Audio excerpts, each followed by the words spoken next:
Assalamualaikum warahmatullahi wabarakatuh. Halo semuanya. Hari ini aku kembali lagi untuk memberikan tips lolos kerja part 2. Sebelumnya kan aku udah buat IGTV tentang tips lolos kerja ya. Nah, yang di hari ini aku mau lebih mengerucutkan lagi tentang seluk-beluk bagaimana sih dalam melamar kerja yang lebih mendetail lagi, karena di antara kalian masih banyak yang bertanya tentang CV yang bagus tuh seperti apa, terus portofolio apakah harus dicantumkan, dan lain-lain. Oke, jadi aku akan segera bahas. Insya Allah semoga terjawab di hari ini, dan semoga video aku bermanfaat buat mahasiswa yang baru lulus dan juga untuk karyawan yang sudah memiliki pengalaman kerja. Semoga kalian mendapatkan inti dari pertanyaan-pertanyaan mengenai gimana sih biar lolos interview kerja, dan semoga video ini bisa menjawab. Oke, yang pertama aku akan membahas gimana sih CV yang baik itu. Nah, CV yang baik itu seperti apa? Aku akan jelaskan beserta contohnya. Nah, contohnya nggak aku cantumin aku edit dijadiin satu video terus aku dubbing gitu ya. Aku pakai laptop aja jelasin contohnya. Semoga dimengerti dan tetap jelas. Oke, lanjut. Nah, aku kasih penjelasan beserta contohnya. Di sini ada contohnya yang udah aku buat. Nah, di sini ada foto, terus ada nama yang besar, Kim Sok Jin.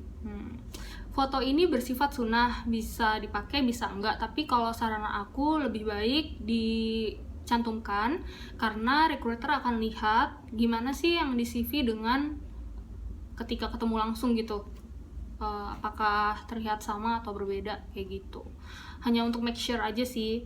Terus kemudian kalau kalian mau mencantumkan foto, pastikan harus memakai baju formal, jangan kayak pakai baju yang kaos gitu, kaos doang. Terus gaya fotonya tuh yang kayak selfie, terus yang kayak gitu, kayak gitu. Formal aja kayak gini nih, cakep tuh. Terus yang pertama itu ada nama lengkap, alamat, kemudian ada email, nomor telepon, dan sosial media. Nah, sosial media bisa kalian cantumkan, bisa enggak. Tapi yang penting banget tuh ini nih, nama lengkapnya, kemudian alamat rumah, alamat tinggal. Misalnya kalian ngekos di Jakarta, sedangkan kalian orang dari daerah, misalnya daerah Jawa Tengah, yang kalian cantumkan bisa 2 alamat. Jadi alamat kos dan alamat rumah kalian yang alamat rumah orang tua kalian gitu. Itu is okay, nggak apa-apa. Nah, kemudian email. Email ini wajib yang benar-benar email kalian sering gunakan. Sama halnya dengan nomor telepon. Nomor telepon ini krusial banget. Sayang banget kalau kalian CV-nya udah bagus dan dan detail dari data kalian tuh udah sesuai dengan apa yang diinginkan oleh recruiter, tapi nomor telepon yang kalian cantumkan salah. Nah, itu kan sayang banget ya, jadinya ketika ditelepon salah sambung lah atau tidak bisa dihubungi. Jadi make sure lagi ketika membuat CV, nomor telepon kalian cantumkan menggunakan nomor telepon yang sering kalian gunakan, dan pastikan nomor yang kalian udah cantumkan tuh sudah benar gitu ya. Itu penting banget. Nah, sosial media nih bisa kalian masukin Twitter atau Instagram atau Facebook, tapi ini sifatnya sunnah, yang ini nggak dicantumin nggak apa-apa. Selanjutnya ada personal profile. Personal profile.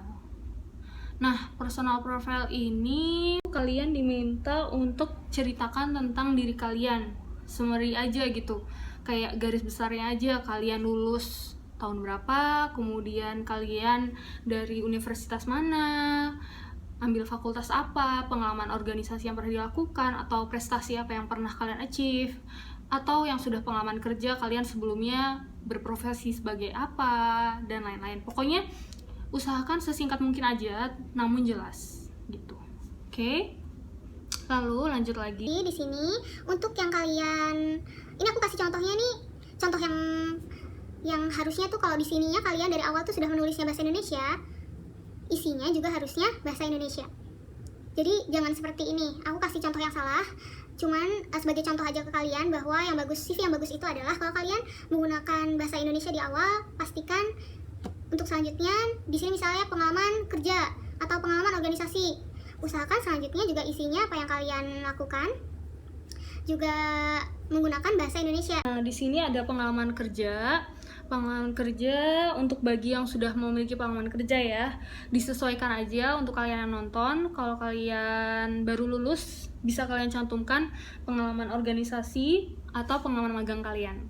Nah, gimana sih cara nulisnya? Misal kalian udah pengalaman kerja, kalian sebelumnya sebagai software engineer. Nah, pastikan tulis kantor kalian sebelumnya. Kemudian tahun, dari tahun berapa sampai tahun berapa. Ini penting banget. Jangan sampai ada yang miss pokoknya di sini.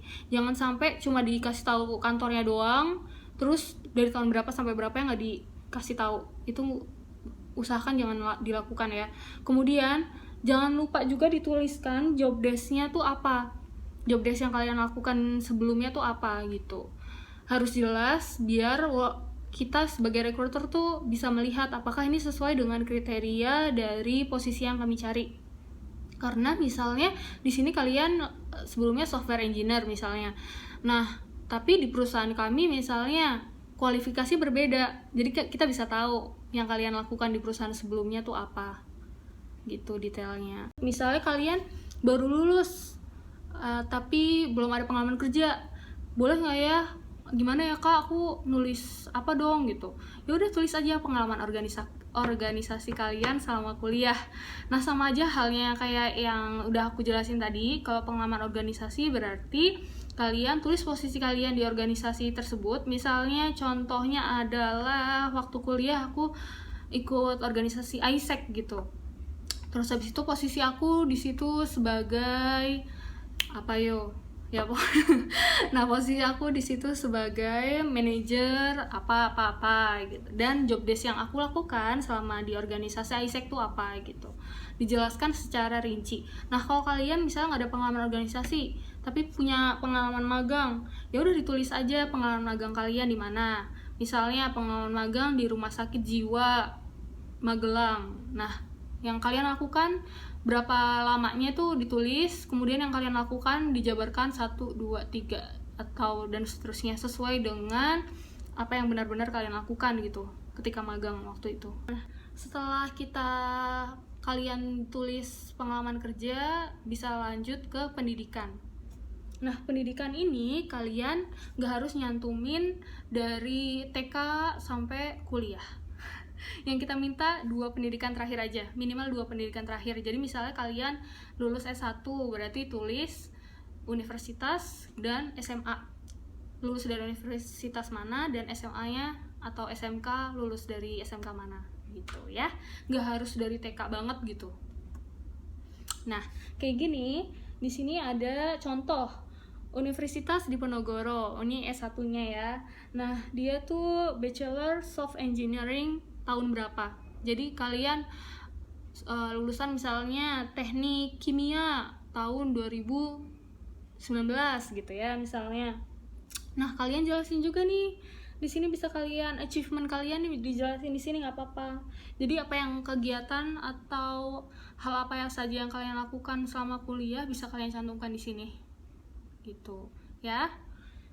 Kemudian SMA, misalnya SMA Al-Azhar, pokoknya dari tahun berapa sampai tahun berapa gitu ya. Nah, kalian juga bisa nulis bidang keahlian kalian. Jadi ini ajang kalian untuk promosi diri kalian. Bidang keahlian kalian tuh apa gitu. Misalnya di sini kan aku di sini ceritanya aku nyari software engineer ya. Nah, dia tuh nulis bidang keahliannya SQL experience, Java, Ruby, PHP, dan lain-lain. Ini tuh penting banget untuk diketahuin sama si recruiter untuk yang udah punya pengalaman kerja ya. Jadi kalau misalnya kalian punya background kerja di IT programmer, dan untuk jadi IT programmer itu kan harus menguasai beberapa bahasa pemrograman.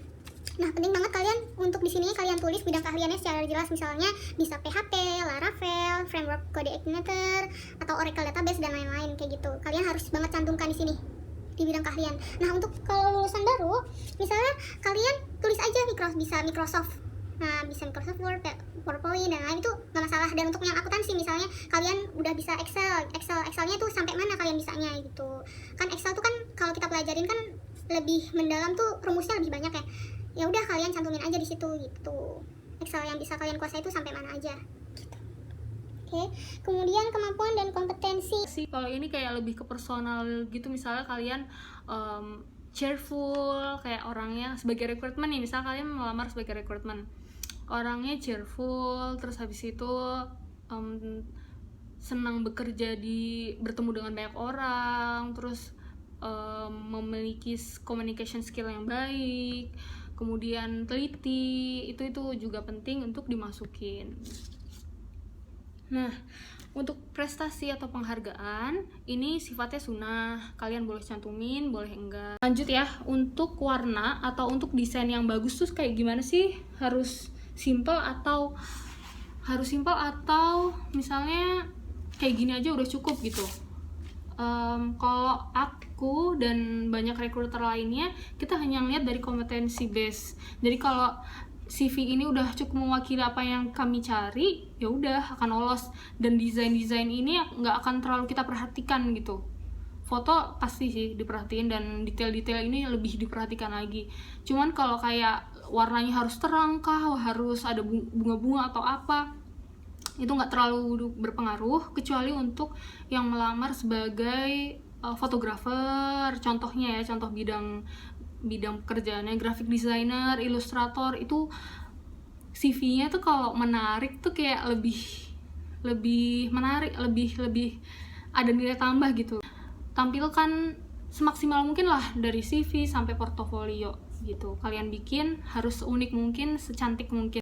Nah, kalau portofolio itu wajib dicantumkan untuk beberapa posisi aja. Misalnya untuk ilustrator, graphic designer, fotografer, video jurnalis, itu wajib mencantumkan portofolio. Nah, portofolio usahakan semenarik mungkin agar kita bisa lihat kemampuan mendesain orang ini tuh udah sejauh mana, apakah sudah sesuai dengan yang diinginkan oleh perusahaan atau belum. Itu pentingnya portofolio.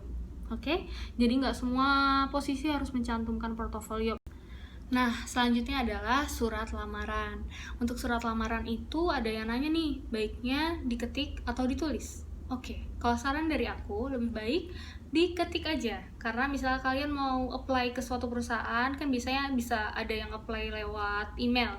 Nah, itu kalian bisa tulis di badan email surat lamarannya, kemudian habis itu kalian attach CV-nya dan portofolio yang kalau memang pekerjaan yang kalian lamar memang membutuhkan portofolio sesuai dengan apa yang aku sampaikan sebelumnya tadi ya. Nah, jadi lebih baik diketik aja. Tadi boleh di badan email, boleh di attachment, itu boleh, terserah. Oke? Yang penting isinya singkat, padat, dan jelas. Ceritakan tentang diri kalian, lulus dari mana, lulus kuliah dari tahun berapa, lulus di tahun berapa, kegiatan apa aja yang kalian lakukan selama kuliah, atau prestasi atau achievement apa yang kalian dapatkan selama kuliah, atau untuk kalian sudah bekerja, selama bekerja di perusahaan sebelumnya, apa aja sih yang kalian udah lakukan, achievement apa yang udah kalian dapatkan selama bekerja di perusahaan sebelumnya. Seperti itu, sesingkat itu, sepadat itu, oke? Oke, ini poin yang terakhir dan sangat penting. Jadi setelah penjelasan yang panjang kali lebar tadi aku udah jelasin, hal terakhir yang mau aku sampaikan adalah bahwa CV itu memang penting. CV yang baik itu memang penting. Tapi CV itu hanyalah seleksi awal. Setelah kita melihat CV orang tersebut sudah sesuai dengan kompetensi yang kita butuhkan untuk posisi yang kosong di perusahaan ini, kita akan panggil dong orang itu ke kantor. Nah, selanjutnya apa sih yang penting? Udah aku sampaikan di IGTV aku yang sebelumnya, bahwa pakaian seperti apa yang harus kalian tampilkan ketika hadir, kemudian bagaimana cara kalian interview, saat ketemu interviewer. Di balik semua itu, intinya adalah attitude yang baik. Kalau kalian memiliki attitude yang baik, maka itu udah nilai plus banget deh buat kalian. Dan kalau memang kalian memiliki attitude yang baik, pasti akan tercermin juga dalam perform kalian ketika aku interview, atau ketika kalian sedang mengerjakan psikotes gitu. Jadi CV itu memang penting, tapi itu hanyalah seleksi awal dari penerimaan karyawan baru. Selanjutnya yang kita nilai dan kita lihat adalah apakah kalian benar-benar sesuai dengan CV yang kalian cantumkan. Apakah kalian benar-benar sudah melakukan apa saja yang udah kalian cantumkan di CV. Nanti itu akan terlihat ketika interview. kalian bohong atau enggak gitu. Jadi pastikan kalian harus sejujur mungkin. Pertama harus jujur ke diri kalian sendiri, kemudian tampilkan diri sebaik mungkin. Pastikan kalian menampilkan diri yang terbaik. Attitude juga harus baik, karena itu adalah yang paling penting. Kita nggak butuh orang yang pintar banget tapi nggak beretitude. Itu kita nggak butuh yang kayak gitu. Tapi kita membutuhkan orang yang pintar atau cukup pintar tetapi memiliki attitude yang baik. Oke, jadi sekian dari aku. Semoga informasi yang aku bagikan hari ini bisa bermanfaat dan bisa menjawab pertanyaan-pertanyaan kalian, baik lewat DM atau di kolom komen. Dan semoga untuk adik-adik yang baru lulus kuliah bisa lebih percaya diri lagi untuk melamar kerja ke sebuah perusahaan. Walaupun di tengah pandemi seperti ini, pastinya ada beberapa perusahaan yang hanya menggunakan video conference, video untuk melakukan interview. Tapi jangan kalian sepelekan juga. Walaupun interview melalui telepon atau interview melalui video call menggunakan Skype atau Zoom dan lain-lain, recruiter yang baik itu pasti akan melihat, benar-benar akan melihat bagaimana attitude orang itu. Jadi jangan sepelekan walaupun menggunakan video dan tidak bertatapan langsung. Tapi untuk recruiter yang baik pasti akan melihat orang itu seperti apa. Tetap semangat, rezeki nggak kemana, yang penting kalian udah berusaha maksimal. Dan yang kalian baru lulus di tahun ini, happy graduation. Walaupun nggak pakai toga dan lain-lain, it's okay. Insya Allah nanti Allah ganti dengan euforia yang lebih menyenangkan. Oke? Kalian hebat, kalian udah lulus, kalian hebat. Kalau kalian rasa video ini bermanfaat, kalian share aja boleh. Maafin kalau ada kata-kata yang kurang berkenan atau ada kata-kata yang salah. Semoga Allah meridhoi dan semoga kalian suka dengan video aku. Terima kasih untuk kalian yang udah menonton video ini. Assalamualaikum warahmatullahi wabarakatuh.